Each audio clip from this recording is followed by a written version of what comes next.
With Isleweaver, we have gotten our newest melee Incarnon weapon, that is the Thalys. The Thalys, I have no idea how to pronounce this, but this weapon is extremely good. Heavy scythe, insane damage. So let's quickly get into this build video.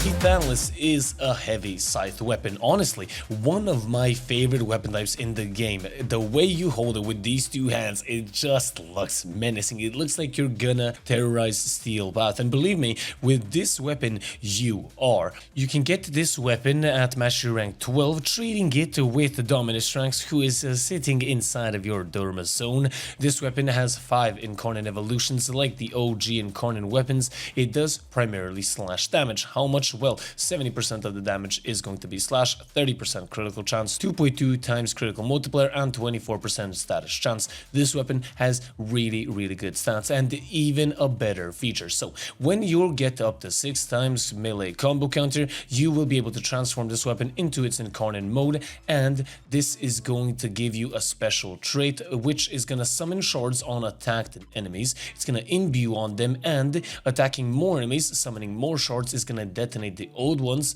for 75% of the damage of the weapon. This is going to be extremely good. With the evolutions as well, ooh, it's gonna be very nice. Before getting into the weapon, let's quickly cover the evolutions. The first one being allowing you to actually transform this weapon into its Incarnon mode, giving you the additional range and attack speed. And then evolution 2, we have a Dreadful Reach. On weapon status effect is 0.1 range for 8 seconds, which stacks up to 20 times. Whirlwind Flurry, which is gonna give you 20% attack speed, and Raging Drift, 80% attack speed while sliding and 20% slide. I chose Dreadful Reach because of the incredible range that you're gonna have on this weapon and the shards' damage alongside summoning a lot of them.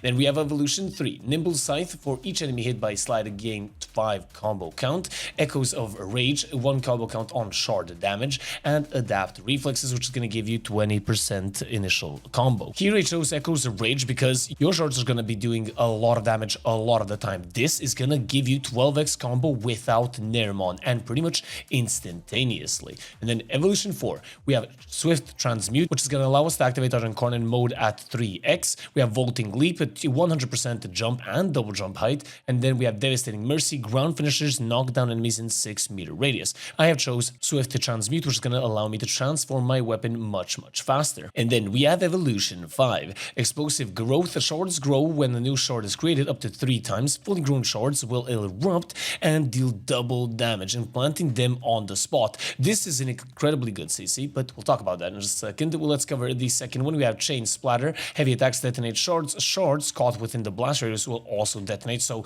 this can be a lot of AoE. And then we have Void Splinters. Shard duration is increased by 30 seconds, and shards become weak spots that will give you 100% critical chance when damaged, but your shard damage is reduced by 50%. So this is sort of like Citrine's 4th ability, but a little bit less effective. Nonetheless, we have chosen Explosive Growth. This is going to yield us the biggest and the baddest damage number alongside the main build up on screen, and this is what it looks like. We have a Gale Force Dawn in the stance slot, the only stance for this weapon. We must have Dreamer's Wrath. This is going to lock Tennokai and increase your critical damage on your heavy attacks. This is going to result in insane damage numbers, and we do have Galvanized Steel, Galvanized Elementalist, Blood Rush, Berserker Fury. We do have Prime Pressure Point. You can change it up for Condition Overload. Your damage could be much bigger, so keep that in mind. We do have melee exposure in the arcane slot. Now, I chose melee exposure because I like having corrosive on my melee weapons, and the second thing is, well, the second build. If you don't like melee exposure, this is the melee influence build right up on screen. There you go.